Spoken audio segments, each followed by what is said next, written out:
So welcome back for an update. Now,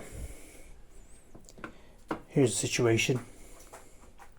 Now you've seen on the previous video that there was a crank sensor signal issue and there was a code.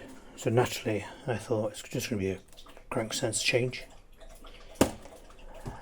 So I changed the crank sensor, which lives under the starter motor. You have to remove your inlet manifold, preferably it's easier that way, and then your starter. Replace it first with a Delphi. Same problem. Cranks but wouldn't start. Same code. Crank sensor code. And then I replaced it with a Marley, and the Marley is pretty much near OEM spec. And same again. It would crank, but just wouldn't start.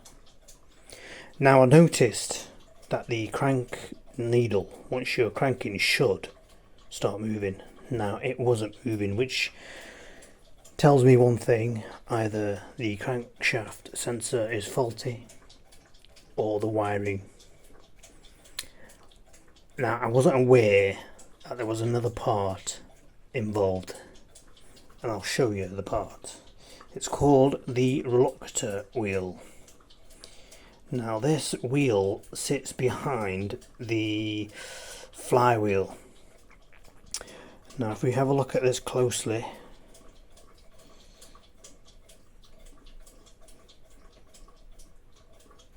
there's your problem. Try and get this in the light a bit more. There's your problem. Now that black coating is like a magnetic strip, and that's what the sensor reads from. So because of that dint, it's not getting a proper pulse, it loses the signal, and that was the problem. So I've had to take off gearbox, clutch, flywheel, and the gearboxes on these are absolute, they weigh a ton. I've suffered with this one, I'll tell you that much. Now the flywheel and the clutch was already done not too long ago, within the last 2 years. It's not done a lot of mileage, so it's still in good condition.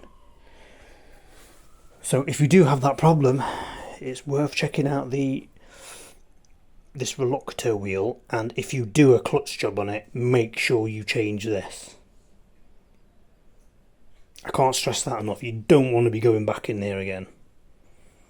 You know, if I'd known about this, if I had known this part was important, I would have changed it. But I wasn't aware of this. You see, it's like a rubbery magnetic strip on there. So there's a lesson for you.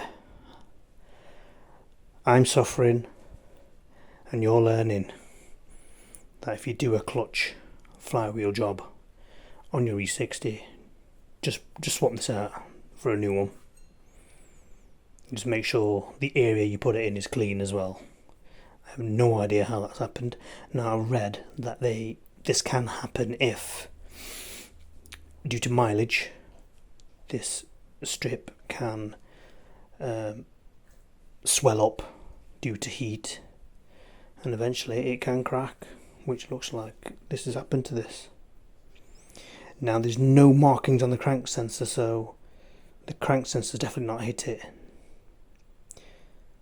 So very odd. So anyway, that's a lesson for you guys.